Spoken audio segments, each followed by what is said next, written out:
Hello friends, Divyanshi kitchen को आपण मानक स्वागत। आज मु खास्ता गुलगुला बनैकी देखी। ऊपर क्रिस्पी भितर नरम होता है एवं खूब कम समय बनी जाए। तो चलतु डेरी नक भिडियोटी को शेष जाए देखा। गुलगुला गोटे बड़ कप रे अटा नहीं 2 कप पाखापाखि, गोटे कप सुजी नहीं। खास्ता गुलगुला सुजी निहाती ऐड करें। गोटे कप चीनी नहीं, स्वाद अनुसार लुण नहीं, हाफ चामच खाइबा सोडा नहीं। गुलगुला रे भल फ्लेवर आसवाई गोटे चामच पान मधुरी नहीं, गलैबा पानी नहीं एवं फ्राए करने तेल। एबे गोटे बाउल नबा, से गोटे बड़ कप अटा ऐड करबा, गोटे कप सुजी ऐड करबा, हाफ चामच खाइबा सोडा ऐड करबा एवं स्वाद अनुसार लुण ऐड करबा। गुलगुला रे भल फ्लेवर आसवाई पान मधुरी गोटे चामच ऐड करबा, गोटे कप चीनी ऐड करबा। चीनी आपण हिसाब से कम बेसी करें। गुलगुला रे भल खास्ता हाँपाई 2 चामच रिफाइन तेल ऐड कर सबको मिक्स कर नबा। मिक्स हो गला परे हाथ रे एमिति मुठा करि नेबे। एमिति कले जानिबे जे गुलगुलार खास्ता पूरा परफेक्ट अछि। एबे आमे अल्प अल्प पानी दे भल भाव चकटी नबा। एही चकटा को टिके पानिया करिवे, बेसी हार्ड करिवेनी, नहले गुलगुला परफेक्ट आसीबनी।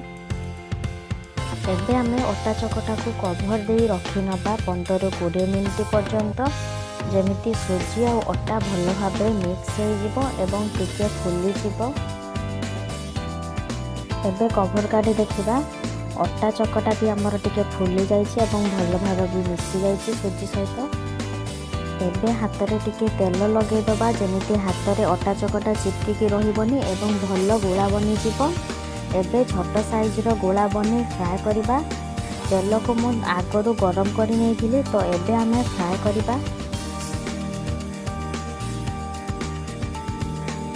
गुलगुला गोटे साइड हैला परे आउ गोटे साइड को ओल्टै नबा। एमिति करी गैस रो फ्लेम को लो मीडियम करी फ्राए करबा। मने रखिबे फ्रेंड्स, गैस रो फ्लेम को लो मीडियम रे रखी फ्राए करिवे, नहले गुलगुला खास्ता हबनी। एबे देखंतु फ्रेंड्स, गुलगुलाटा केमिति फाटी जाइछि। एमिति कले जानिबे जे गुलगुला हमर बढ़िया भाबे खास्ता हेछि एवं परफेक्ट हेछि। एबे आमे सब गुलगुला को गोटे प्लेट को काढी नबा। आ बाकी तक गुलगुला आमे एमिति करी सब फ्राए करि नबा।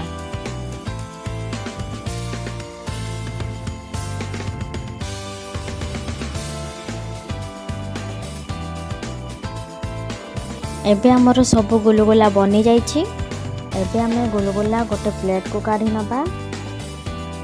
एबे हमर गुलगुला परफेक्ट भाबे हो जाइछि। एहा को आपण घुगुनी सहित किंबा आलुदम सहित एन्जॉय करि पारिबे। मु गोटे गुलगुला को टिके फाड़ कर देउछि। देखंतु केमिति ऊपर क्रिस्पी एवं भितरे नरम होइछि। एई भली करी परफेक्ट गुलगुला बनै करी एन्जॉय करंतु एवं केमिति लागिला कमेंट रे जणाई शेयर करंतु। सब्सक्राइब करी पाखरे थिबा बेल आइकन को प्रेस करंतु।